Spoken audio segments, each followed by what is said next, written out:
Hello everyone, नमस्कार। मैं सूरज साहू स्वागत करता हूं आप सभी का संकल्प स्टडी सर्कल के यूट्यूब प्लेटफॉर्म पे। आज से हम हिंदी की क्लासेस शुरू कर रहे हैं, ठीक है। और हिंदी जब हम करेंगे तो हम जब भी कोई सब्जेक्ट शुरू करते हैं तो उसको कंप्लीट तरीके से करते हैं, पूरी तरीके से कवर करते हैं कि हमारा कोई भी टॉपिक बच ना जाए, भले थोड़ा सा एक्स्ट्रा टाइम लग जाए मतलब, लेकिन उसमें हमारा कोई भी टॉपिक बचे ना। तो आज से हम किसकी क्लासेस शुरू कर रहे हैं? हिंदी की क्लासेस शुरू कर रहे हैं। कौन से एग्जाम्स के लिए हेल्पफुल रहेंगी? तो अभी हाल ही में आप लोग का CGSI मेंस आ रहा है, जहां पे आपको 125 क्वेश्चंस देखने को मिल सकते हैं। कहां से? हिंदी के लिए। तो बहुत इंपॉर्टेंट हो जाता है, सारी चीजें क्लास में ही कवर करेंगे। सबसे पहला टॉपिक आपका कौन सा रहेगा? हिंदी भाषा के मुख्य तथ्य। इनको हम आज ही देखेंगे। ये एक तरीके का सिलेबस है कि आप लोग क्या क्या देखने वाले हो आने वाले समय में, ठीक है ना। तो सबसे पहला टॉपिक जो हमसे हम शुरुआत करेंगे वो कौन सा रहेगा आपका? हिंदी भाषा के मुख्य तथ्य। इस मुख्य तथ्य से ही कई बार क्वेश्चंस पूछ लिए जाते हैं कि हिंदी कौन सी भाषा का परिवार है ना। हिंदी की कितनी उपभाषाएं हैं, हिंदी की कितनी बोलियां हैं, क्या होती है बोली, कौन है बोली के ज्ञाता, ठीक है। ये सारी चीजें क्वेश्चन आती है। फिर नेक्स्ट जो चीज टॉपिक जो शुरू होगा वो आप लोगों का कौन सा होगा? वर्णमाला। वर्णमाला में आप लोग सब चीजें देखोगे कि कौन कौन से स्वर होते हैं, ठीक है, कौन से व्यंजन होते हैं,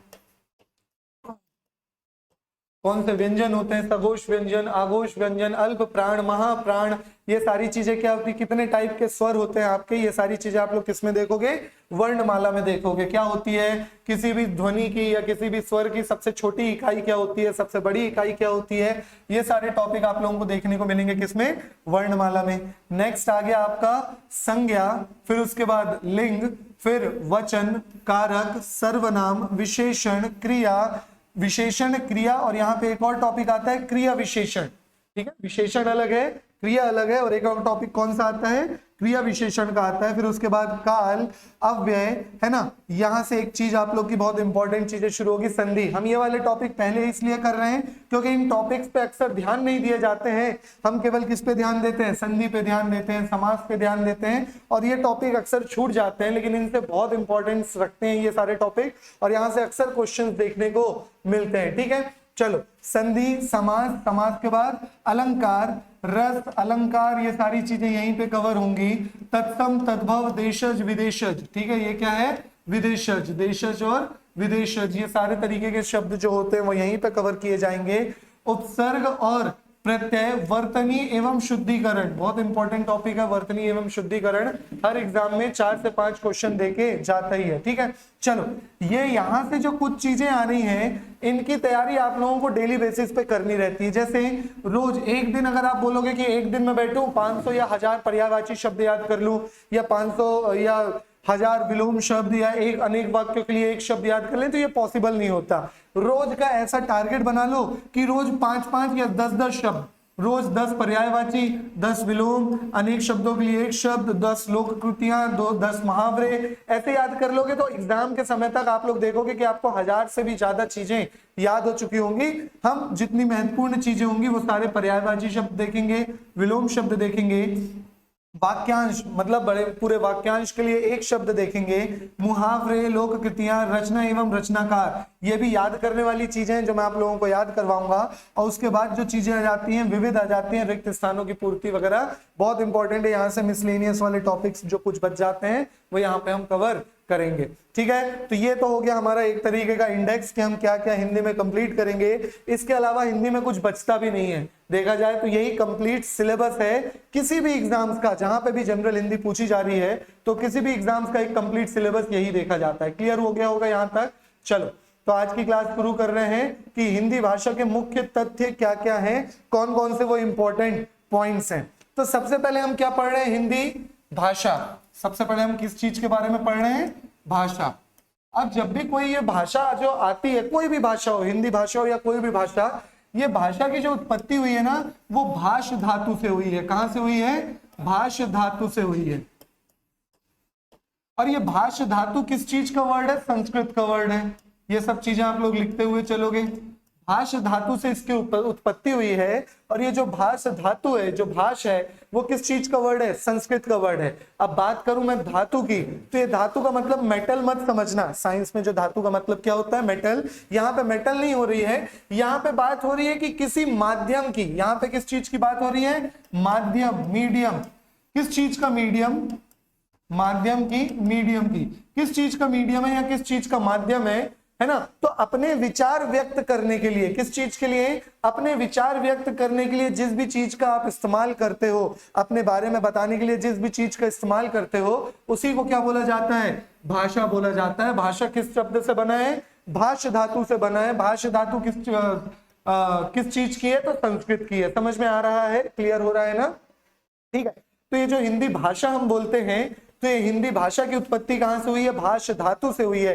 हिंदी भाषा ही नहीं, भाषा मतलब किसी भी भाषा है, तो ये भाषा शब्द कहां से आया है, भाष धातु से आया है, जिसका मतलब क्या होता है, ये एक तरीके का माध्यम है। किस चीज के लिए, विचार व्यक्त करने के लिए। अब विचार व्यक्त करने के लिए हम अलग अलग चीजों का इस्तेमाल करते हैं, जैसे बोल रहे हैं हम, वो भी हमारे क्या है, विचार व्यक्त करना, या इशारे, ये भी एक तरीके की भाषा ही तो है। मैं इशारा कर रहा हूं आप लोगों को, थम्स अप, थम डाउन, कुछ चीजें, ये क्या है, एक तरीके की भाषा है। समझ में आ रहा नहीं, हर एक तरीके की एक भाषा है। तो ये भाषा आप लोगों को समझ में आ गया होगा कि ये भाषा चीज की उत्पत्ति कहां से हुई है, भाष धातु से, जो कि एक संस्कृत का शब्द है, जिसका अर्थ क्या था। तो हम बोल रहे हैं कि हिंदी भाषा मतलब हिंदी के जरिए आप लोग अपने विचार को व्यक्त कर रहे हो। क्लियर हो गया, समझ में आ गया, ठीक है। अब बात आता है कि ये हिंदी शब्द कहां से आया, ठीक है। तो अगर हिंदी शब्द की बात करें कि ये हिंदी शब्द कहां से आया है, तो ध्यान देना, ये हिंदी शब्द जो है वो ईरानियों की उत्पत्ति है। किसकी उत्पत्ति है, ईरानियों की उत्पत्ति है, ईरान शब्द से। ईरान कहां से है, इंडो यूरोपियन बोला जा सकता है। क्या बोला जा सकता है, इंडो यूरोपियन, समझना थोड़ा सा, ठीक है। तो ये जो हिंदी है ना, वो भारत तरफ के क्षेत्रों की नहीं है, ये किधर की है, भारोपीय है। भारोपीय मतलब इंडो यूरोपियन। कौन इंडो यूरोपियन, मतलब ईरानियों की भाषा है। अब ईरानी लोग, देखो यहां तक नोट डाउन करो कि जो हिंदी भाषा है किसकी भाषा है, ईरानियों की भाषा। ईरानियों के समय बोला जाता था, ठीक है। अब ईरानी लोग कुछ कुछ शब्दों को अलग तरीके से इस्तेमाल करते थे, जैसे कि इन लोग स को, किसको, स को ह लिखते थे। स को क्या लिखते थे, ह लिखते थे। त और थ को क्या लिखते थे, त लिखते थे। द और ध को क्या लिखते थे, द लिखते थे। इस तरीके की चीजें लिखो कि ईरानी लोग क्या करते थे, इन चीजों को, कौन, ईरानियों की बात कर रहे हैं, ईरानी लोग प और फ को, प और फ को ये क्या लिखते थे, प लिखते थे, ठीक है। यहां तक ध्यान रखना कि ईरानी लोग जो थे वो स को क्या लिखते थे, ह लिखते थे। ता एवं था को क्या लिखते थे, त लिखते थे, आगे वाला ता। दा एवं धा को क्या लिखते थे, द एवं धा को द लिखते थे, और पा एवं फा को क्या लिखते थे, प लिखते थे। यहां तक क्लियर हुआ। अब समझना, देखो यहां से भाषा किस तरीके की उत्पत्ति हुई। तो इन लोगों ने देखा कि एक नदी है, कौन सी नदी है, सिंधु नदी। कौन सी नदी है भाई, सिंधु नदी, ठीक है। और इसी सिंधु नदी के आसपास, मतलब इस तरफ देखा जाए तो अफगानिस्तान बीच के आसपास में पाकिस्तान का क्षेत्र, इस तरफ हिंदुस्तान का क्षेत्र है ना। तो ये वाला जो क्षेत्र था, यहाँ पे एक भाषा बोली जा रही है, ठीक है ना। अब इन्होंने इसी सिंधु को, सा को क्या बोलते थे, सा को क्या बोलते थे भाई ईरानी, हा बोलते थे। और धा को क्या बोलते थे, देखो दा बोलते थे। तो इसी सिंधु का क्या बदल गया, हिंदू बदल गया। समझ में आ रहा है ना, इसी सिंधु का क्या हो गया, हिंदू हो गया। और धीरे धीरे समय के काल से यही हिंदू है ना किस चीज में परिवर्तित हो गई, यही हिंदी भाषा में परिवर्तित हो गई, हिंदी में परिवर्तित हो गई, ठीक है ना, है ना। और ईरानी लोग कौन सी भाषा, फारसी। कौन सी भाषा, फारसी। फारस के लोग थे तो फारसी, इसीलिए अब पा को इन लोग क्या लिखते थे, पा, तो इसीलिए यही को बोला जाता है फारसी, ठीक है ना। कौन सी भाषा, पारसी भाषा। ईरानियों की कौन सी भाषा हुआ करती थी, पारसी। तो ये जो हिंदी शब्द है, ठीक है ना, ये हिंदी शब्द किसकी देन है, देखा जाए तो ये ईरानियों की देन है। किसकी देन है, ईरानियों की देन है। समझ में आ गया। ये जो आज हिंदी का जो नाम आता है, हिंदी जो शब्द इस्तेमाल करते हो आप इस भाषा के लिए, ये किसकी देन है, तो ईरानियों की देन है। समझ में आ रहा है किस तरीके से, है ना। सा को इन लोग हा लिखा करते थे, ता और था को ता लिखते थे, दा और धा को दा लिखते थे, और पा और फा को पा लिखते थे। ईरानियों की भाषा फारसी भाषा हुआ करती थी, लेकिन उसको क्या बोलते थे, पारसी, ठीक है ना।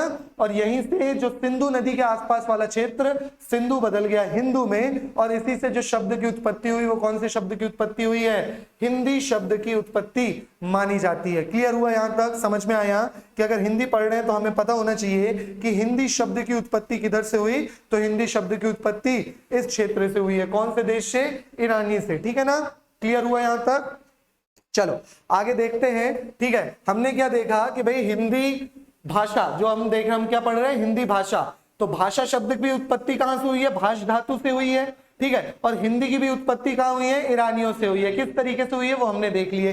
अब आगे बढ़ते हैं कि हिंदी भाषा का विकास कैसे हुआ, किस तरीके से हिंदी भाषा का विकास माना जाता है, देखना और समझते हुए चलना इन सारी चीजों को, ठीक है।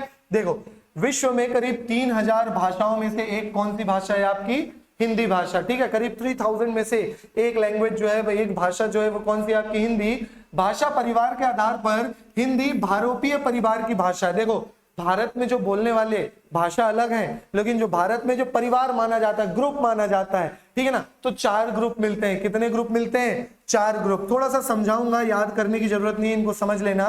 पहला भाषा परिवार, पहला परिवार और सबसे ज्यादा बोला जाने वाला परिवार कौन सा है, भारोपीय। अगर भारोपीय याद मत करो, समझो भारत प्लस यूरोपीय, तो यही क्या बना है, भारोपीय बना है। समझ में आ रहा है ना, भारत प्लस यूरोपीय करोगे तो यही क्या बन गया, भारोपीय बन गया। इसी को इंग्लिश में भी बोलते हैं, इंग्लिश में बोलोगे तो याद हो जाएगा, इंडो यूरोपियन।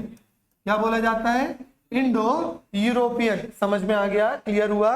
ये चीज देखना कि इसी को क्या बोलते हैं, भारत यूरोपीय बोला जाता है, इंडो यूरोपियन बोला जाता है, मतलब भारत और यूरोप में। अभी हमने देखा ईरान तरफ वाले क्षेत्र, ठीक है। चलो, करीब कितने 73% लोग भारोपीय भाषा का इस्तेमाल करते हैं। भारोपीय भाषा में कौन आती है, हिंदी भाषा किस परिवार का हिस्सा है, भारोपीय। बहुत इंपॉर्टेंट क्वेश्चन है, यहां से आता है।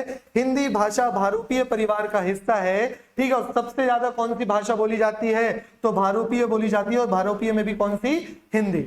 Dravidian south language, Tamil, Telugu, Malayalam, Kannada, ये वाली जो भाषा आती है द्रविडियन भाषा कहलाती है। ऑस्ट्रिक बेसिकली पश्चिमी और क्रिश्चियनिटी वाली, इंग्लिश वाली जो भाषा आती है वो ऑस्ट्रिक में कहलाती है। चीनी, तिब्बती, ये बोडो, डोगरी, ठीक है। इधर वाली जो आपकी नॉर्थ ईस्ट वाली जो लैंग्वेजेस आती है, नागा वाली जो, नागालैंड वगैरह वाली जो लैंग्वेजेस आती हैं, वो सब किस में आती हैं, चीनी तिब्बती में आती हैं, एसएमईज वगैरह, ठीक है। यहां तक क्लियर हुआ। तो ये 4 भाषा के परिवार माने जाते हैं, जिसमें से हिंदी किसका हिस्सा है, भाषा परिवार के आधार पर हिंदी भारोपीय परिवार का हिस्सा है। किसका हिस्सा है, भारोपीय परिवार। ये याद रहेगा, यहां तक क्लियर हुआ, समझ में आ रहा है, ठीक है ना। हिंदी किस भाषा परिवार का हिस्सा है, तो याद रखना हिंदी भाषा के आधार पर भारोपीय परिवार का हिस्सा है। कितने परिवार मिलते हैं, 4 परिवार मिलते हैं। कौन कौन से, भारोपीय, द्रविड़, ऑस्ट्रिक और चीनी तिब्बती, ठीक है ना। जिसमें से सबसे ज्यादा परसेंटेज के आधार पर भी देखो, सबसे ज्यादा कौन है, भारोपीय, 73% आते हैं, ठीक है। भारत में बोलने वालों के प्रतिशत के आधार पर भारोपीय परिवार सबसे बड़ा परिवार है। समझ में आया, ठीक है। सबसे बड़ा परिवार कौन सा माना जाता है, भारोपीय परिवार माना जाता है, ठीक है। चलो, यहां तक क्लियर हुआ। तो हमने देखा हिंदी भाषा में भाषा कहां से उत्पत्ति हुई, हिंदी शब्द की उत्पत्ति कहां से हुई, फिर उसके बाद कौन से परिवार की चीजें हैं हिंदी। आगे आओ, हिंदी भाषा का विकास क्रम, है ना। तो ये हिंदी भाषा आज से नहीं बोली जा रही है, आज के बहुत समय से पहले से क्या बोली जा रही है, हिंदी की भाषा के मतलब जो पेरेंट होते हैं, तो हिंदी की भी एक पेरेंट थी, हिंदी की उत्पत्ति भी कहीं ना कहीं से हुई थी। तो हिंदी की मूल जननी जिसको माना जाता है वो किसे माना जाता है, संस्कृत को माना जाता है। ऐसा बोला जाता है कि हिंदी की मूल जननी, व्यापक केवल हिंदी की ही नहीं और भी कई भाषाओं की जो मूल जननी है वो कौन सी भाषा है, संस्कृत की भाषा है। हिंदी की आदि जननी कौन है, संस्कृत भाषा है, ये याद रखना। देखो, तुरंत में अगर उत्पत्ति हुई है, मतलब जस्ट पहले हिंदी के थी अगर कोई भाषा, तो वो कौन सी थी, अगर क्वेश्चन आएगा तो अपभ्रंश याद रखोगे। कौन सी याद रखोगे, अपभ्रंश। लेकिन इन सब की बोलते हैं ना कि सबका बड़ा कोई एक है, तो सबसे बड़ा अगर कोई भाषा है, सबसे प्रारंभिक भाषा है, तो वो कौन सी है, संस्कृत। एक्चुअल में संस्कृत को भी 2 भागों में बांटा गया है, ठीक है ना। संस्कृत को कितने भागों में बांटा गया है, 2 भागों में बांटा गया है। एक होती है आपकी वैदिक संस्कृत और दूसरी होती है लौकिक संस्कृत। संस्कृत को कितने भागों में बांटा गया है, 2 भागों में बांटा गया है। एक है आपकी वैदिक संस्कृत एक होती है वैदिक संस्कृत और दूसरी है लौकिक संस्कृत। समझ में आ गया? एक हो गई वैदिक संस्कृत, दूसरी हो गई लौकिक संस्कृत। वैदिक संस्कृत वो है जिससे हमारे वेद रचे गए, वेद के समय में जो भाषा, ठीक है ना, हमारे वेद वगैरह सब किस भाषा में रचे गए? वैदिक। लौकिक संस्कृत वो है जिसमें हमारे महाकाव्य, रामायण, महाभारत, ठीक है, ये महाकाव्य कहलाते हैं, ग्रंथ कहलाते हैं, ठीक है। तो ये सब किस में रचे गए? लौकिक संस्कृत में रचे गए। समझ में आ रहा है? क्लियर हो रहा है? ठीक है। अगर काल, समय की बात किया जाए, ठीक है ना, किसकी बात की जाए? समय की अगर बात की जाए तो सबसे पुरानी भाषा कौन सी कहला जाएगी? संस्कृत।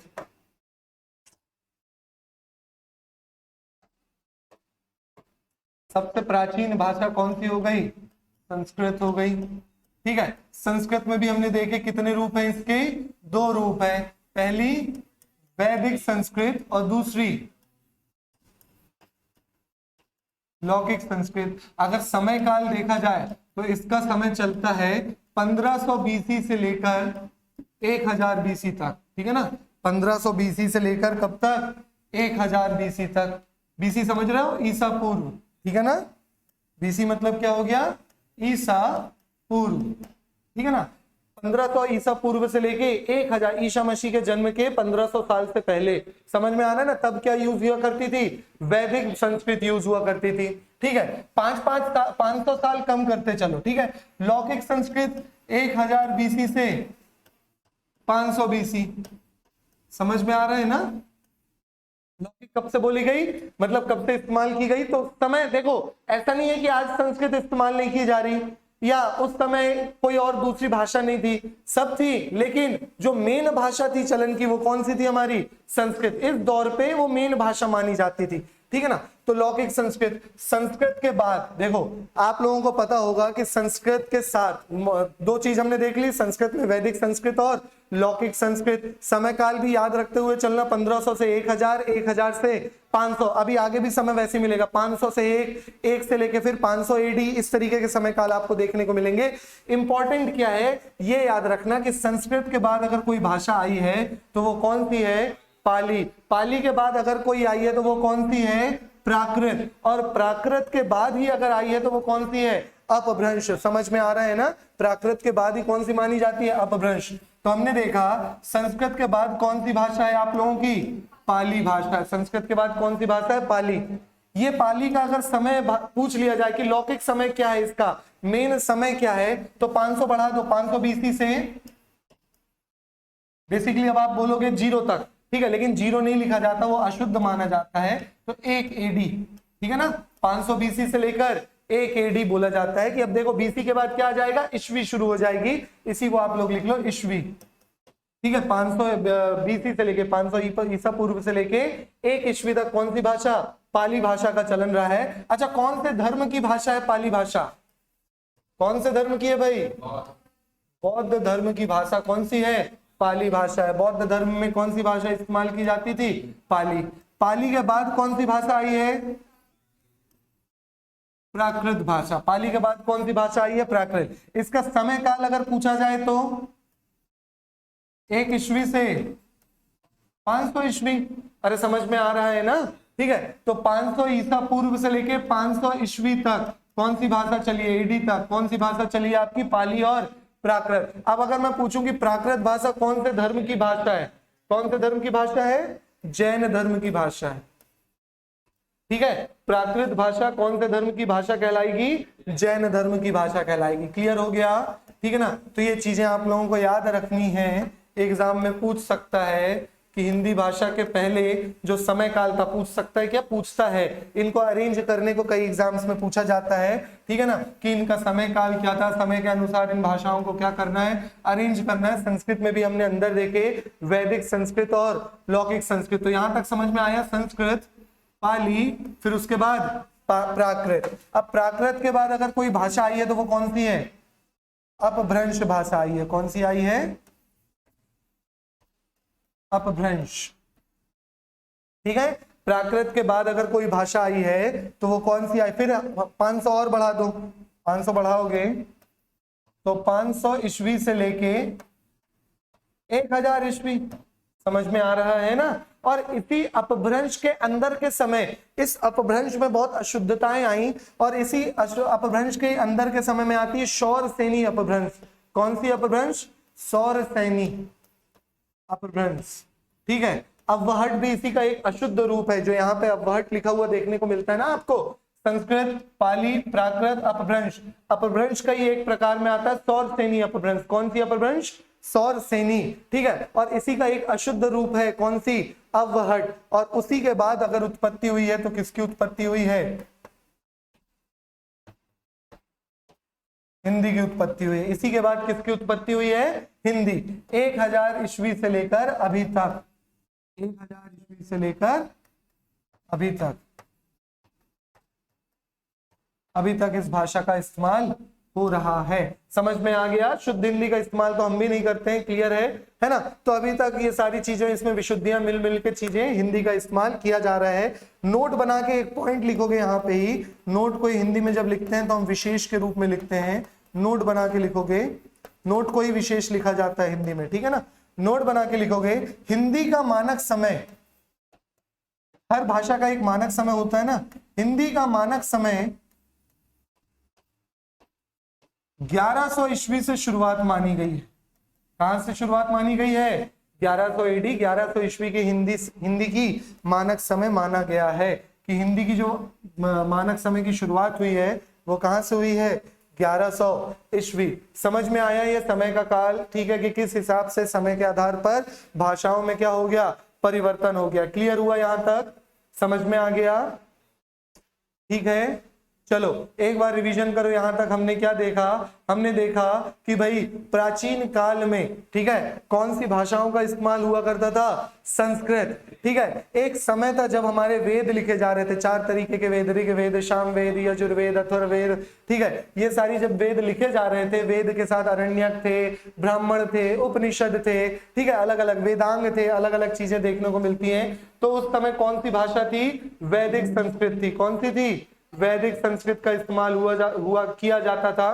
ठीक है, चलो ठीक है, समय कौन सा था? 1500 से 1000 ईसा पूर्व। फिर उसके बाद लौकिक संस्कृत। लौकिक संस्कृत कौन सी संस्कृत है? जब हमारे महाकाव्य लिखे गए, जैसे महाभारत, रामायण, इस तरीके के शिव पुराण वगैरह महाकाव्य लिखे गए, उस समय वो समय कौन सा था? 1000 ईसा पूर्व से 500 ईसा पूर्व का। ठीक है, इस समय क्या, देखो टाइम याद रखना टफ नहीं है, बस ये सीक्वेंस याद रखना, वैदिक, लौकिक, पाली, प्राकृत, अपभ्रंश, ठीक है, और उसके बाद हिंदी। और 1500 ईसा पूर्व से 500 कम करते रहना। 1500 से 1000, 1000 से 500, 500 से 1 से लेके फिर 500, 500 से लेके 1000। ये समझ में आ रहा है ना? टाइमलाइन ग्रेगोरियन कैलेंडर चलता है, हम पढ़ते हैं इतिहास वगैरह में। ग्रेगोरियन कैलेंडर के अनुसार जो 0 एक डेट मानी गई है, 0 के पहले ईसा पूर्व, 0 के बाद ईस्वी। ये 0 क्या है? बर्थ ऑफ जीसस माना जाता है, जीसस क्राइस्ट, ईसा मसीह का जन्म समय माना जाता है। ठीक है ना। तो इनके समय के पहले वाले को क्या बोला जाता है? ईसा पूर्व बोला जाता है, ईसा के पूर्व का समय। तो यहां तक के ईसा के पूर्व का समय चला है ना। अब ऐसा नहीं है कि जब पाली था, देखो महावीर जैन और गौतम बुद्ध, हम इतिहास में पढ़ते हैं कि ये दोनों समकालीन थे, हाँ या ना? समझ में आ रहा है ना? ठीक है, तो इसका मतलब दोनों लोग एक समय में ही एक ही तरीके की भाषा का इस्तेमाल कर रहे थे, लेकिन एक होता है ना पीक समय, तो पीक समय के हिसाब से ये सारी चीजें मानी जाती। हिंदी की मानक समय कहां से शुरुआत हुई? 1100 ईस्वी। ये चीज आप लोग याद रखोगे। देखो 1000 से लेके अभी तक चल रहा है, लेकिन शुरुआती दौर जो माना जाता है वो क्या माना जाता है? 1100 ईस्वी माना जाता है। ठीक है, क्लियर हो गया? चलो, तो अब ये चीज देखने में आप लोगों को थोड़ी सी इजीली हो जाएगा। हाँ बिल्कुल, अरे वही तो है, ये किताबों के आधार पे तो बताया गया है। ये इस समय वैदिक संस्कृत क्यों बोला गया? क्योंकि वेद वगैरह की जो संस्कृत है वो अलग है, ठीक है ना, इसीलिए वैदिक संस्कृत बोला गया है। ठीक है, लौकिक संस्कृत क्यों बोला गया है? क्योंकि आप देखोगे महाभारत और रामायण ये किताबें ही तो हैं, ठीक है, काव्य ही तो हैं, लेकिन हम उनको ग्रंथ धर्म के हिसाब से जोड़ते हैं, लेकिन है तो किताबें ही। ठीक है, तो उस समय पे जो संस्कृत इस्तेमाल किया गया उसी को बोला गया है क्या? लौकिक संस्कृत। तो ये किताबों के आधार पे बनाया गया है, ठीक है ना। पाली और प्राकृत कैसे पता चला हमें? पाली बौद्ध के समय में बहुत सारी दीपवंसा, महावंसा, बौद्ध धर्म की बहुत सारी किताबें मिलती हैं, जैन धर्म के समय में बहुत सारी किताबें मिलती हैं। तो ये किताबों के आधार पर इन भाषाओं का क्या किया गया है? अलग अलग काल बांटा गया है। ठीक है ना। तो किताबों के आधार पर यह बांटा जाता है, अदरवाइज हमें पता कैसे चलेगा, कोई व्यक्ति थोड़ी है जो इस समय का जो बता सके। तो किताबों के आधार पर, किताबें कितनी पुरानी है, किताबों के अलावा साक्ष्य मिलते हैं, ठीक है, तो उनके आधार पर ये एज और ये भाषा का क्रम बनाया गया है। एग्जैक्ट ऐसा नहीं है कि 1500 के बाद या 1500 के पहले अचानक, जैसे मान लो 1000 हुआ, 1001 हुआ होगा तो अचानक से भाषा चेंज हो गई। वो एक समय काल माना जाता है कि इसके बीच 5, 10, 20, 30 साल ऊपर नीचे ये सारी चीजें चलते रहती हैं, ठीक है ना। ये बस रेंज है, जिस रेंज को आपको माइंड में रखना रहता है। बाकी ये सब कुछ किताबों के ही आधार पर है। क्लियर हो गया, समझ में आया, ठीक है। चलो, मैं जैसे अपन इतिहास में पढ़ते हैं ना, बौद्ध धर्म की किताबें हैं, दीपवंसा, महावंसा, ठीक है, और भी अलग किताबें पाई जाती हैं, जैन धर्म की किताबें पाई जाती हैं, ठीक है, उसके बाद अपभ्रंश के समय की किताबें पाई जाएंगी। तो किताबों के आधार पर ये सारी चीजें बनाई जाती हैं। चलो, क्लियर हुआ, ठीक है। तो ये सारी चीजें हमने देख ली है। अब इसके बाद देखो तो हिंदी भाषा का विकास क्रम आप लोग को समझ में आ गया होगा। क्या है? संस्कृत, पाली, प्राकृत, अपभ्रंश। अपभ्रंश का ही एक रूप है शौरसेनी, मैंने यहां लिख दिया हूं ना। अपभ्रंश का ही एक रूप है कौन सा? शौरसेनी। और इसी का विशुद्ध मतलब अशुद्ध रूप है कौन सा? अव्यहट। इसी का अशुद्ध रूप कौन सा है? अवहट। और इसी अवहट से पहले प्राचीन हिंदी और अब की आधुनिक हिंदी का विस्तार हुआ है। क्लियर हो गया, समझ में आ गया। देखो, संस्कृत, पाली, प्राकृत भाषा से होते हुई अपभ्रंश भाषा तक पहुंचती है। पहले तो कौन सी भाषा? संस्कृत भाषा ही कहां से कहां तक पहुंची है? पाली प्राकृत से होते हुए कहां तक आ गई? अपभ्रंश तक आ गई। फिर उसके बाद देखा गया कि यह अपभ्रंश का ही बिगड़ा रूप है कौन सा? देखो, अपभ्रंश भाषा का ही एक बिगड़ा रूप माना जाता है कौन सा? शौरसेनी। और शौरसेनी का ही विशुद्ध रूप है कौन सा? अव्यहट। ठीक है, शौरसेनी का ही विशुद्ध रूप कौन सा है? अव्यहट। देखो, फिर अपभ्रंश अपभट्ट से गुजरती हुई प्राचीन और प्रारंभिक हिंदी का रूप ले लेती है। क्लियर हुआ? यहां तक नोट डाउन कर लिए ये सारी चीजें।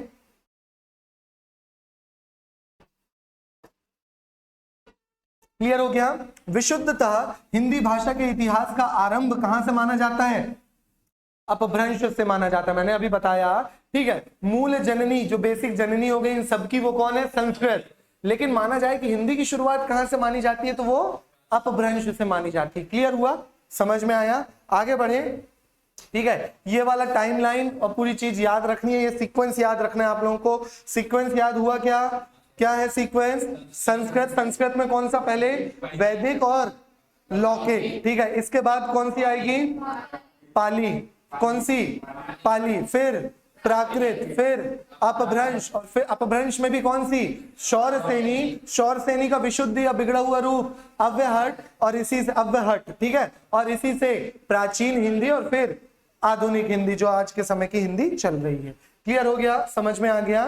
ठीक है, हिंदी भाषा या भाषा, हिंदी शब्द जो हो गई और जो भाषा शब्द हो गया, इसकी उत्पत्ति, भाषा शब्द की उत्पत्ति भाष धातु से हुई है, जिसका मतलब होता है विचार व्यक्त करना। और हिंदी की उत्पत्ति किसकी देन है? ईरानियों की देन है। ठीक है ना, उन्होंने सब चीज सिंधु को बदल दिया हिंदू में, और हिंदू से विशुद्धता किस चीज में आ गए? हम हिंदी में आ गए। क्लियर हो गया चीजें? ठीक है, थोड़ा सा अपभ्रंश के बारे में देखेंगे। किसके बारे में? अपभ्रंश के बारे में देखेंगे, क्योंकि यहां से अक्सर क्वेश्चंस बनते हैं।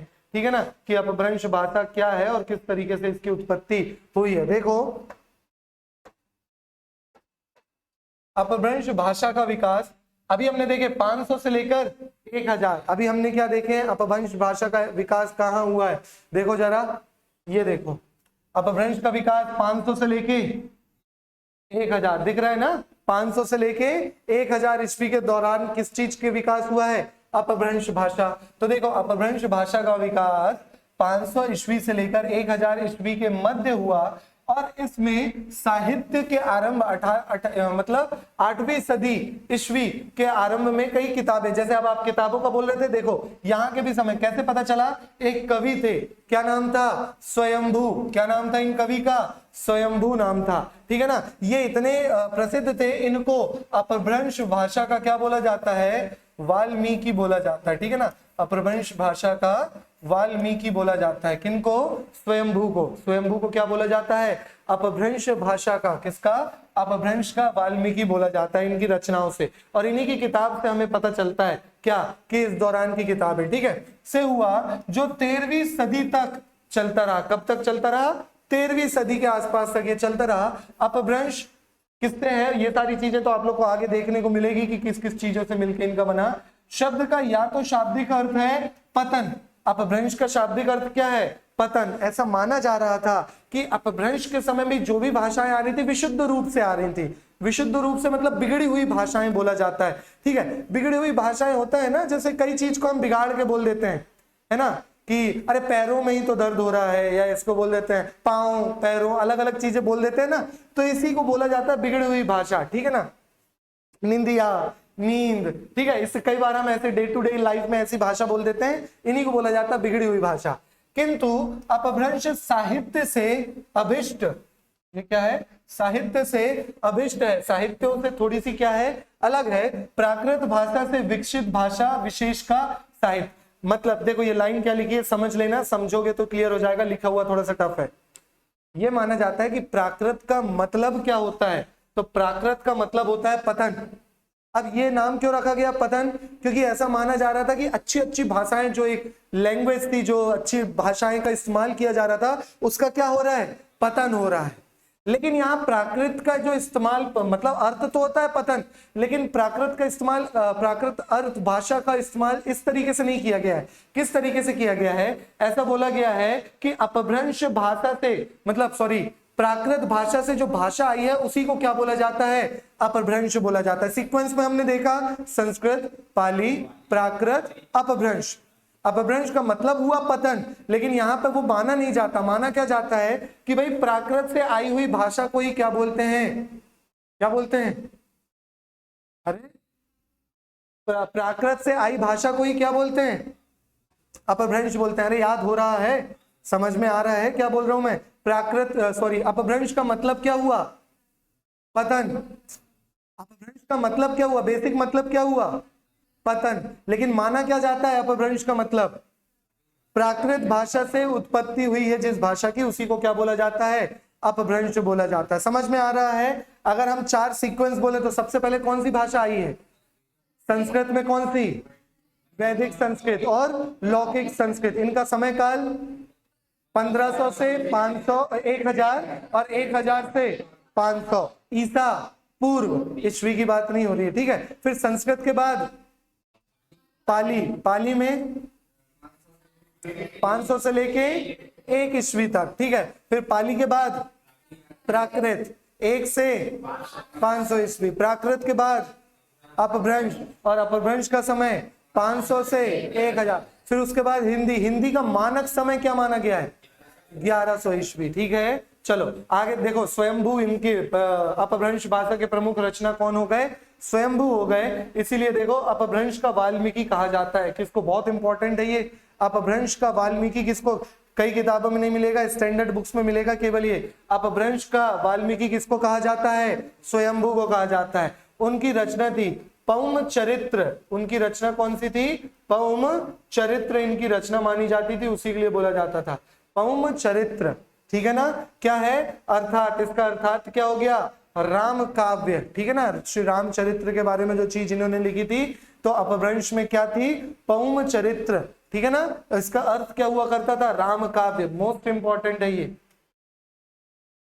ठीक है। चलो और भी कुछ थे, जैसे कि अच्छा, स्वयंभू को क्या बोला जाता था? अपभ्रंश का वाल्मीकि बोला जाता था, ठीक है। और भी थे, धनपाल हो गया, पुष्पदंत हो गया, इनकी रचना थी। महापुराण हो गए, जसहर चरित्र, जसहर चरित्र, ये इन सब चीजों की रचना थी। जैसे धनपाल की रचना क्या थी?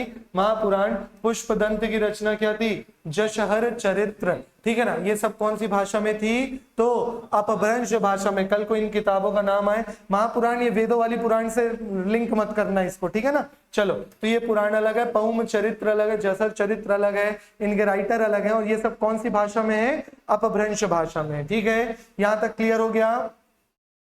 अब बात आती है कि हिंदी का उत्पत्ति तो हो गई, अब किस हिसाब से भारत में जो चीजें चल रही हैं कि भारत के लिए हिंदी इंपॉर्टेंट है। जब देखो हमारा संविधान बना ना, तो सबसे पहले बहस छिड़ गई कि राजभाषा क्या होगी।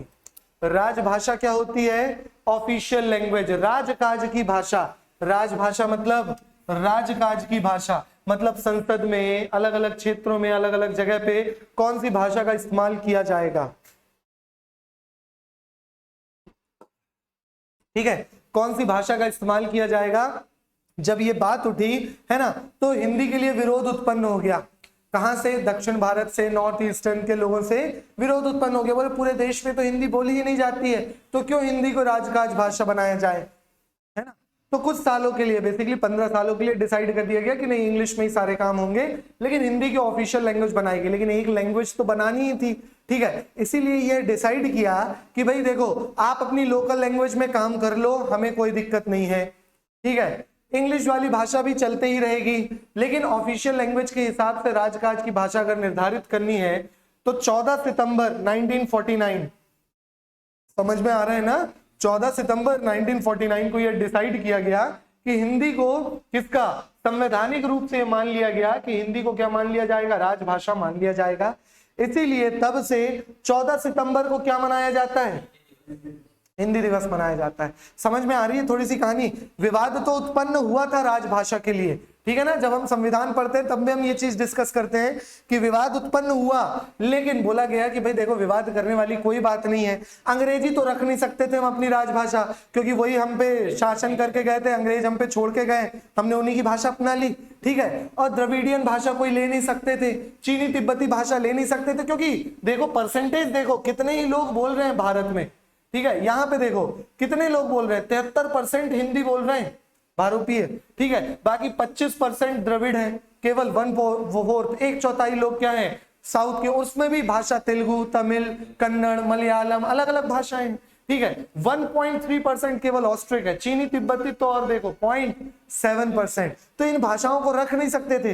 इंग्लिश थी, इंग्लिश ये भी बोलते थे, इंग्लिश ये भी बोलते थे, ये भी बोलते थे, ये भी बोलते थे, लेकिन इंग्लिश हमारा ईगो, कैसे इंग्लिश कैसे रखा जा सकता था, ठीक है। इसीलिए यह निर्णय लिया गया कि भाई देखो ऐसा है ना कि मान लेते हैं कि हमारी भाषा का जो मतलब जो हमारी राजभाषा है वो कौन सी है?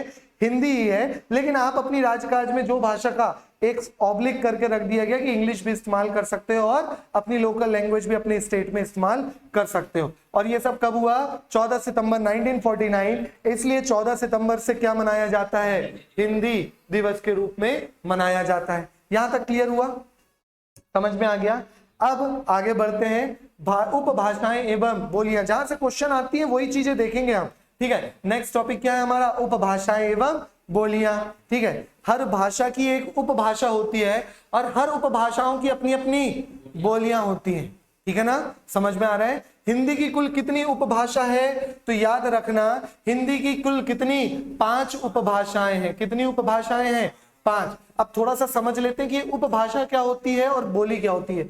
बोली देखो, एक छोटे क्षेत्र में बोली जाने वाली भाषा कहलाती है और बोली साहित्य रचना नहीं होती है। मतलब बोली में कोई साहित्यों की रचना नहीं होगी, साहित्यों की रचना केवल और केवल भाषा में होती है।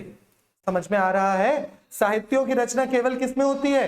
भाषा में होती है। तो बोली एक छोटे क्षेत्र में बोली जाने वाली भाषा है, ठीक है ना, है ना। लेकिन इसमें साहित्यों की रचना नहीं होती है, तो ऐसी चीज को क्या बोल देते हैं? बोली बोल देते हैं। क्लियर हुआ?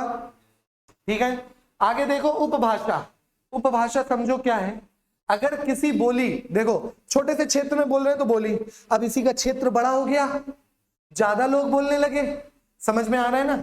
अगर किसी बोली में साहित्य रचना होने लगती है, ज्यादा लोग बोलने लगे, व्यापक हो गया उसका क्षेत्र और धीरे से उसी पे रचनाएं भी होने लगी। मान लो किसी एक छोटे से गांव में एक भाषा बोली जा रही थी, तब तक वो बोली थी, वो गांव में विकसित हो गया, स्कूल बन गए वगैरह वगैरह, कुछ हो गया, बड़ा हो गया, उस गांव में विद्वान आ गए, उस विद्वान ने कोई किताब लिख दी उसी बोली में, तो अब वो किस में बदल गई? पहले तो उपभाषा में, है ना। लेकिन अब वो किताब प्रचलित नहीं थी, वहीं लोकल में थी, तो उपभाषा। लेकिन वो विख्यात हो गई, जगत प्रसिद्ध हो गई वो किताब। समझ में आ रहा है? कल को आप लोग किसी अपनी बोली में, गांव की किसी की बोली होगी, कोई किताब लिख दो और आगे चल के 10, 20, 30, 50 साल बाद, 100 साल बाद वह किताब बहुत ज्यादा क्या हो जाए? प्रसिद्ध हो जाए, तो वही उपभाषा किस में बदल जाएगी? भाषा में बदल। फिर आपकी भाषा को, वो बोली को मान दिया जाएगा, सम्मान दिया जाएगा कि भाई इतने बड़े राइटर है, उन्होंने इस बोली में किताब लिखे, तो इस बोली की रक्षा करनी पड़ेगी। समझ में आ रहा है ना? तो वही किस में बदल जाएगी? बोली ही बदलेगी उपभाषा में, और उपभाषा ही बदलेगी किसमें?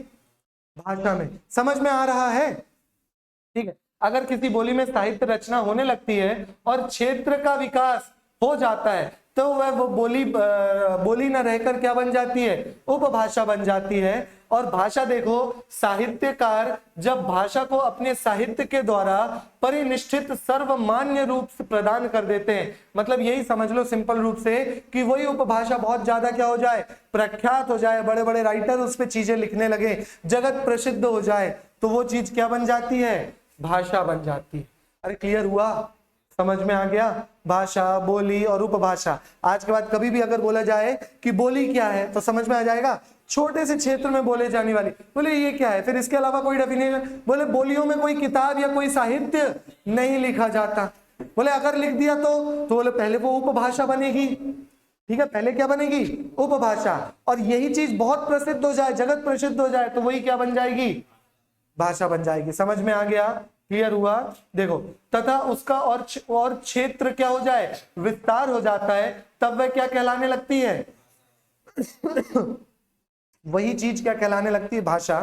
एक भाषा के अंतर्गत कई उपभाषाएं होती हैं और एक उपभाषा के अंतर्गत कई बोलियां होती हैं। अभी मैंने आप लोगों को बताया हिंदी क्षेत्र के समस्त बोलियों के अंतर्गत कितने भाषाओं, उपभाषाओं में बांटा गया है, 5 उपभाषाओं में बांटा। इन वर्गों को उपभाषा भी कहा जाता है। कितने वर्ग में बांटा गया है, 5 वर्ग में। देखो, हिंदी क्षेत्र के समस्त बोलियों को 5 वर्गों में बांटा गया है। ये वर्ग को क्या बोला जाता है, उपभाषा बोला जाता है। इन उपभाषाओं के अंतर्गत ही हिंदी की कितनी बोलियां आती हैं, 17 डायलेक्ट्स या 17 बोलियां। इंग्लिश में इसी को क्या बोलते हैं, डायलेक्ट्स बोलते हैं। इसी के अंतर्गत हिंदी की कितनी, 17 बोलियां आती हैं। क्या क्लियर हुआ, समझ में आ गया है ना? तो याद क्या रखोगे, परिभाषाएं, कथन निष्कर्ष बना के परिभाषा आ सकता है, भाषा, बोली, उपभाषा।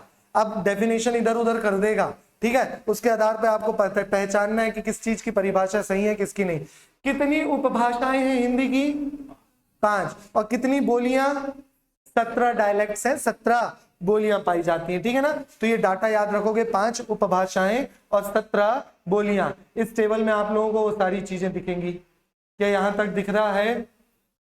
ठीक है, सबसे पहले तो हम याद करेंगे कि कितनी इनकी उपभाषाएं हैं, ठीक है ना?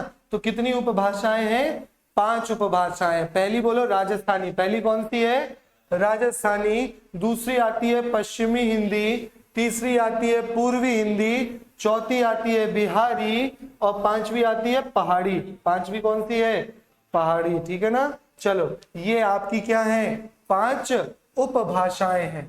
पहली राजस्थानी, दूसरी पश्चिमी हिंदी, तीसरी पूर्वी हिंदी, चौथी बिहारी और 5वीं पहाड़ी। क्लियर हुआ, समझ में आ गया? तो ये आप लोगों को डायरेक्ट याद रहना चाहिए कि 17 बोलियां कौन सी है और 5 उपभाषाएं कौन सी है। कौन कौन सी, राजस्थानी, पश्चिमी हिंदी, पूर्वी हिंदी, बिहारी और पहाड़ी। क्लियर हो गया? अंदर देखते हैं, राजस्थानी के अंदर देखना कितनी आप लोगों को वो मिल रही हैं बोलियां, ठीक है? पहली बोली कौन सी है, मारवाड़ी। दूसरी जयपुरी या ढूंढारी, इसी को क्या बोला जाता है, ढूंढारी।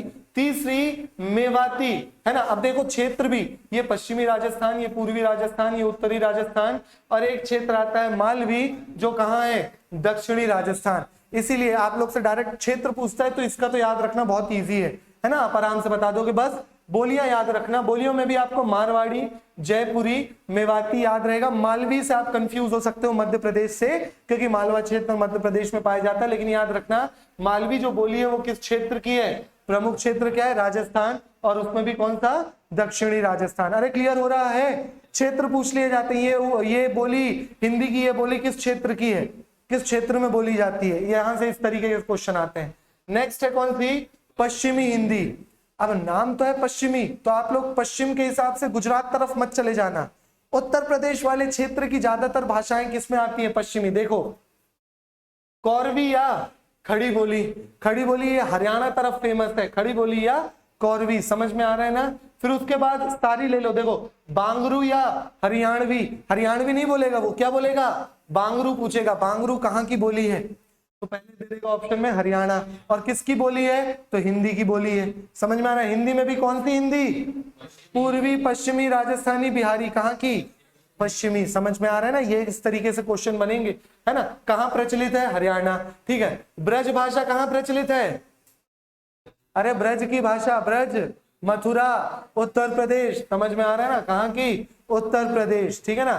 कन्नौजी उत्तर प्रदेश, बुंदेली उत्तर प्रदेश, समझ में आ रहा है, क्लियर हुआ, ठीक है। इस तरीके से क्वेश्चन बनते हैं। कोरवी भाषा कहाँ की बोली है ना, तो भैया पश्चिमी हिंदी की बोली है। कौन से क्षेत्र, हरियाणा, कोरबी और बांगरू। फिर उसके बाद ब्रज भाषा कन्नौजी, बुंदेली, मथुरा, रायबरेली, बुंदेलखंड तरफ ये सारी बोलियां बोली जाती हैं, और ये सब कहाँ की हैं, उत्तर प्रदेश की हैं। नेक्स्ट आओ पूर्वी हिंदी। पूर्वी हिंदी से आप लोग ईस्टर्न तरफ मत भागना, है ना, उस तरफ चीनी तिब्बती। पूर्वी हिंदी कौन सी है, अवधी, बघेली, छत्तीसगढ़ी। याद रखना छत्तीसगढ़ी भी किसके हिस्से में आती है, पूर्वी हिंदी के हिस्से में आती है। मध्य प्रदेश में बोली जाती है अवध वाली चीजें, उत्तर प्रदेश में भी बोली जाती हैं, और छत्तीसगढ़ी तो आप लोगों को पता ही है, छत्तीसगढ़ चीजें, ठीक है, क्लियर हो रहा है। तो पूर्वी हिंदी के 3 राज्य फेमस हैं, मध्य प्रदेश, छत्तीसगढ़ और उत्तर प्रदेश। उत्तर प्रदेश 3 क्षेत्रों में आता है। देखो फिर आ रहा है बिहारी। बिहारी जो उपभाषा है वो केवल बिहार में नहीं है, वह उत्तर प्रदेश में भी पाई जाती है, ठीक है। मगही और भोजपुरी, भोजपुरी पूरी की पूरी उत्तर प्रदेश है। भोजपुरी ऐसी भाषा है जो विदेशों में भी बोली जाती है। मगही भी एक ऐसी भाषा है जो विदेशों में भी बोली जाती है, समझ में आ रहा है, ठीक है ना। तो याद रखोगे मगही और भोजपुरी ये किस तरीके की भाषा है, आपकी बिहारी उपभाषा की हिंदी भाषा है, ठीक है, क्लियर हुआ। और ये बोली है, ठीक है। बोली देखो काउंट करो, 1 आपकी जयपुरी ढूंढारी 2, मेवाती 3, मालवी 4, कोरवी या खड़ी बोली 5, बांगरू या हरियाणवी 6, ब्रज भाषा 7, कन्नौजी 8, बुंदेली 9, अवधी 10, बघेली 11, छत्तीसगढ़ी 12, भोजपुरी 13 और मगही 14, 15, 16, 17। कितनी बोलियां पाई जाती हैं, 17। याद होती चलेगी इसी हिसाब से। पहाड़ी, पहाड़ वाले क्षेत्रों में मतलब उत्तराखंड और हिमाचल प्रदेश, ठीक है ना। कौन से क्षेत्रों में, उत्तराखंड और हिमाचल प्रदेश पहाड़ वाले क्षेत्र हैं, याद रखना इजी हो जाएगा। भाषा देखो पहाड़ी, पहली तो उपभाषा पहली तो बोली हो गई पहाड़ी। कुमाऊं रेंजेस पाई जाती हैं, ज्योग्राफी में हम पढ़ते हैं कुमाऊं रेंजेस, पढ़ते हो ना, कुमाऊं की पहाड़ियां, हिल स्टेशन है, ठीक है, तो उससे याद हो जाएगा कुमाऊनी, ठीक है। और एक उपभाषा है गढ़वाली, ठीक है, एक उपभाषा कौन सी है, एक बोली कौन सी है, गढ़वाली, तो इससे याद रखोगे आप लोग गढ़वाली।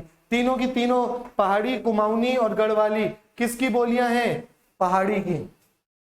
मगही देख के आंसर देते चलना, मगही किसकी बोली है, इतना टाइम नहीं लगना चाहिए, याद होना चाहिए, बिहारी। मगही किसकी बोली है, बिहारी। हरियाणवी, पूर्वी या पश्चिमी, हरियाणवी कहाँ की है, पश्चिमी, ठीक है ना। बघेली, पूर्वी हिंदी, बघेली कहाँ की है, पूर्वी हिंदी, ठीक है ना। ढूंढारी, राजस्थानी, देखो अभी हम ढूंढने में ही परेशान हो रहे हैं, याद होनी चाहिए ये सारी चीजें, ठीक है। ढूंढारी कहाँ की है, राजस्थानी, यही क्वेश्चन आते हैं, और जब ऑप्शन आएगा तब हम हो जाएंगे कंफ्यूज, समझ में आ रहा है ना, इसलिए एग्जैक्ट याद रहेगा तभी कुछ बात बनेगी यहाँ पे। याद हुआ है भाई, क्लियर हुआ है, ठीक है, ये लो, ठीक है ना। एक बार और रिवीजन करो, बहुत इंपॉर्टेंट है। राजस्थान में 4 भाषा, 4 बोलियां हैं, मारवाड़ी, जयपुरी, जयपुरी कोई ढूंढारी बोलते हैं, मेवाती और मालवी। बोलो राजस्थान की बोली कौन कौन सी है, मारवाड़ी, जयपुरी या ढूंढारी, मेवाती और मालवी। उसी तरीके से पश्चिमी हिंदी, पश्चिमी हिंदी से कंफ्यूज नहीं होना है, कौन कौन सी है, कोरवी या खड़ी बोली, बंगारू या हरियाणवी, ब्रज भाषा, कन्नौजी, बुंदेली। ब्रज भाषा कई बार पूछा गया है, ठीक है ना, पश्चिमी हिंदी। फिर उसके बाद पूर्वी हिंदी में कौन कौन सी है, अवधी, बघेली, छत्तीसगढ़ी। पूर्वी हिंदी याद कर लो, छत्तीसगढ़ पूर्वी तरफ थोड़ा सा पड़ता है, तो बघेली है ना, छत्तीसगढ़ी और अवधी, बघेलखंड तरफ मध्य प्रदेश वाले क्षेत्र में, अवधी यूपी तरफ हो जाती है, और छत्तीसगढ़ी छत्तीसगढ़। बिहारी में भोजपुरी और मगही, और पहाड़ी में पहाड़ी, कुमाऊनी, और एक याद रख लो गढ़वाली। अरे याद रहेगा, क्लियर है, क्षेत्र अपने आप याद हो जाएंगे आप लोगों को, हिमाचल और उत्तराखंड पहाड़ के क्षेत्र में, बाकी मैंने आप लोगों को क्षेत्र याद करवाते गया। क्लियर हुआ, समझ में आ गया। आगे बढ़ो, थोड़ी थोड़ी बोलियां जो है देख लेते हैं, बाकी मैंने डिटेल में आप लोगों को बता ही दिया है, वही चीजें लिखी हुई हैं। देखो कोरवी क्या है ना, कहाँ बोली जाती है कोरवी, देखो हो रहा है ना, याद रखना बहुत ज्यादा इंपॉर्टेंट है। ये रही आपकी कौरवी, दिख रहा है, खड़ी बोली कौन सी है, पश्चिमी, कहाँ, हरियाणा साइड, ठीक है ना। चलो क्लियर हो ना। तो ये देखो इसी तरीके से क्वेश्चन आएंगे। देखो कौरवी या खड़ी बोली, मूल नाम क्या है, कौरवी, प्रमुख केंद्र है, खड़ी बोली है भाई, ठेठ बोली है ना, क्या है भाई, इस तरीके से बोला जाता है ना, थोड़ा सा टोन वैसी रहती है, हाँ भाई कितने इस तरीके की थोड़ी सी टोन रहती है, तो वो कहाँ रहती है, खड़ी बोली है। मेरठ दिल्ली साइड आप लोग को बहुत सुनने में मिलती है, भाई गड्डी पीछे कर ले, ठीक है, इस तरीके से बोला जाता है ना। तो ठेठ बोली, खड़ी बोली रहती है। अपने ठेठ रूप में ये मेरठ, बिजनौर, मुरादाबाद, रामपुर, सहारनपुर, अंबाला, कैंट जिले में बोली जाती है, ठीक है ना। चलो नेक्स्ट देखो, ब्रज भाषा, प्रमुख केंद्र कौन सा है, मथुरा, भाई ब्रज तो फेमस है, ब्रज, ठीक है। चलो प्रयोग क्षेत्र, मथुरा, आगरा, अलीगढ़, धौलपुर, मैनपुरी, एटा, बदायूं, रायबरेली या बरेली आसपास के क्षेत्रों में बोली जाती है। मेन क्षेत्र कौन सा है आपका, मथुरा, है ना। याद रखने लायक की बात, देश के बाहर भी ब्रज भाषा इस्तेमाल की जाती है, कहाँ, तजाकिस्तान में, और तजाकिस्तान में इसी ब्रज भाषा को कहा बोला जाता है, ताजुबेकी, क्या बोला जाता है, ताजुबेकी। मोस्ट इंपॉर्टेंट पॉइंट है ये, ठीक है ना, किसी भी एग्जाम में आपको देखने को मिलेगा, बहुत टफ क्वेश्चन होगा, ठीक है। ब्रज भाषा को ताजाकिस्तान, तजाकिस्तान कौन सा है, सेंट्रल एशिया का एक पार्ट है, ठीक है ना, मध्य एशिया का एक भाग बोला जाता है, और वहां पे इसको क्या बोला जाता है, ताजुबेकी बोला जाता है। आगे देखो नेक्स्ट कौन सी, अवधि, एक और कौन सी बोली देखो, अवधि, प्रमुख, अवध, बाहरों फूल बरसाओ, अवध में राम आए हैं, सुनते हो गाना, भजन, अरे हाँ ना, ठीक है। तो क्या याद रखोगे, अवध में राम, राम से अयोध्या, अरे ठीक है, ठीक है। अयोध्या, अवध, प्रयोग क्षेत्र कहाँ का है, इलाहाबाद, प्रयागराज, फतेहपुर, मिर्जापुर, उन्नाव, रायबरेली, सीतापुर, फैजाबाद। प्रमुख केंद्र बस याद रखोगे आप लोग, ठीक है। अवधि का प्रमुख केंद्र, ठीक है, अयोध्या, ठीक है ना। चलो गोंडा, लखनऊ आदि इसके प्रमुख, मतलब इन क्षेत्रों में बोला जाता है। देश के बाहर किस कंट्री में, फिजी, किस कंट्री में, फिजी में बोला जाता है, अवधी भाषा बोली जाती है। ये इंपॉर्टेंट है, ये देश के बाहर वाली जो चीजें आ रही है ना, यहाँ से बहुत इंपॉर्टेंट हो जाता है कि देश के बाहर किस किस चीज में ये बोली जा रही है ना। तो ब्रज भाषा कहाँ, तजाकिस्तान, और अवधि कहाँ, फिजी में बोली जाती है, ठीक है। आगे देखो और कुछ है, नेक्स्ट आती है भोजपुरी, यूपी बिहार मिक्स, बनारस, जौनपुर, मिर्जापुर, गाजीपुर, बलिया, गोरखपुर, देवरिया, आजमगढ़, बस्ती, भोजपुर, बक्सर, रोहतास, भभुआ, सारनगढ़, सिवान, सिवान ये बिहार है, सिवान, गोपालगंज बिहार वाले क्षेत्र हैं, पूर्वी चंपारण, पश्चिमी चंपारण, ठीक है, समझ में आ रहा है ना, ये क्षेत्र है। तो बहुत फेमस मिर्जापुर, फेमस क्षेत्र है, ये क्षेत्र तो आप भूलोगे ही नहीं, ठीक है ना, बहुत अच्छे से देखे और जानते होगे, ठीक है। जौनपुर हो गए, है ना। चलो भोजपुरी भाषा का प्रसार भारत के बाहर, सूरीनेम, दक्षिण अमेरिका की कंट्री, ठीक है, सूरीनेम ये कंट्री, फिजी, मॉरिशियस, गयाना, ठीक है, ट्रिनिडाड में भी है। तो ये देखो ये भी कौन सी भाषा है, मैंने बताया सबसे फेमस इंटरनेशनल अगर कोई लैंग्वेज है तो वो कौन सी है, भोजपुरी, ठीक है ना। देख रहे हो कहाँ कहाँ, सूरीनाम, फिजी, मॉरिशियस, गयाना, ठीक है, गयाना।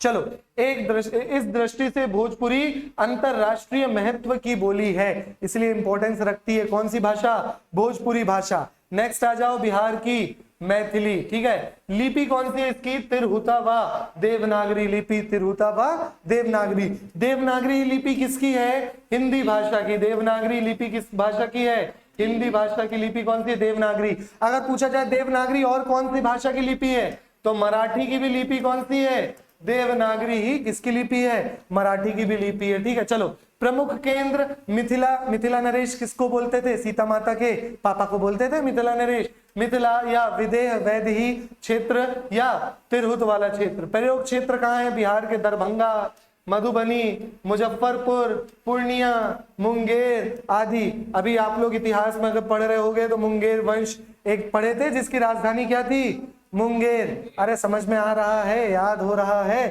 ठीक है। तो ये कुछ मतलब ये कुछ बोलियां थी, हम पूरी 17 बोलियां नहीं पढ़ेंगे, कुछ बोलियां जो कि क्या होती हैं, बहुत इंपॉर्टेंट होती हैं। और यहीं पे हमारा पहला चैप्टर क्या हो जाता है, खत्म।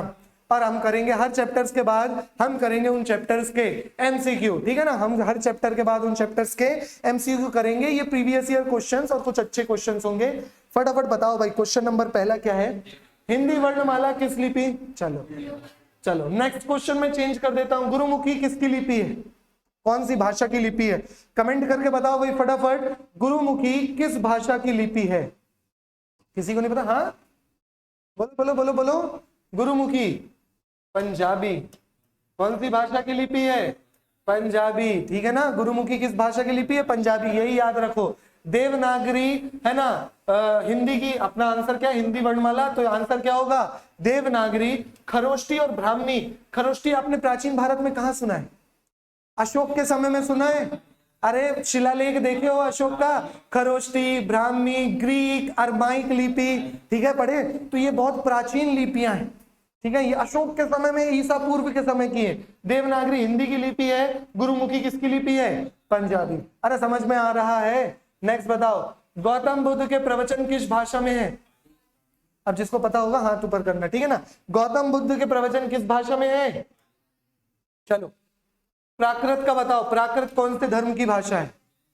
कौन से धर्म की? जैन धर्म, ठीक है। संस्कृत भाई वैदिक काल से चल रही है, वैदिक और लौकिक, ठीक है। चलो नेक्स्ट देखो, हिंदी किस लिपि में लिखी जाती है? ये तो सेम हो गया है ना। किस लिपि में लिखी जाती है भाई? देवनागरी लिपि में लिखी जाती है। गुरुमुखी है ना। मराठी, अच्छा मराठी भी किस में लिखी जाती है? देवनागरी। बता दिया हूं क्या मैंने? मराठी भी किस में लिखी जाती है? उर्दू किस लिपि में लिखी जाती है? किस में लिखी जाती है? फारसी में लिखी जाती है। किस में लिखी जाती है? फारसी में लिखी जाती है। चलो ठीक है ना। और फारसी और डिटेल देखना है तो ननहालिक करके आता है। क्या आता है? ननहालिक। इतने डिटेल में आप लोग को नहीं जानना है। ननहालिक, ननहालिक कौन सी है? फारसी, ठीक है। चलो हिंदी किस भाषा परिवार की भाषा है? कितने %? 70। याद नहीं पूछेगा लेकिन इजिली याद रख सकते हो। तो कौन सा है? बहुरूपीय परिवार, ठीक है ना। चलो भारत में सर्वाधिक बोले जाने वाली भाषा कौन सी है? भारत में सर्वाधिक बोले जाने वाली भाषा कौन सी है? हिंदी। सब आए हुए क्वेश्चन है, देखो। हिंदी की आदि जननी, आदि जननी, आदि जननी संस्कृत, ठीक है ना। कंफ्यूजन नहीं होना है हमें। हिंदी की आदि जननी कौन है? संस्कृत है, ठीक है ना। चलो तो नेक्स्ट क्लास में हम क्या शुरू करेंगे? नेक्स्ट क्लास में हम हिंदी वर्णमाला का टॉपिक शुरू करेंगे, ठीक है। चलो तो ये था हमारा हिंदी के कुछ महत्वपूर्ण तथ्य, कुछ मिक्स्ड फैक्ट जो अक्सर एग्जाम्स में पूछे जाते हैं। मिलते हैं आप सभी से नेक्स्ट क्लास में। तब तक के लिए good bye, take care, keep learning.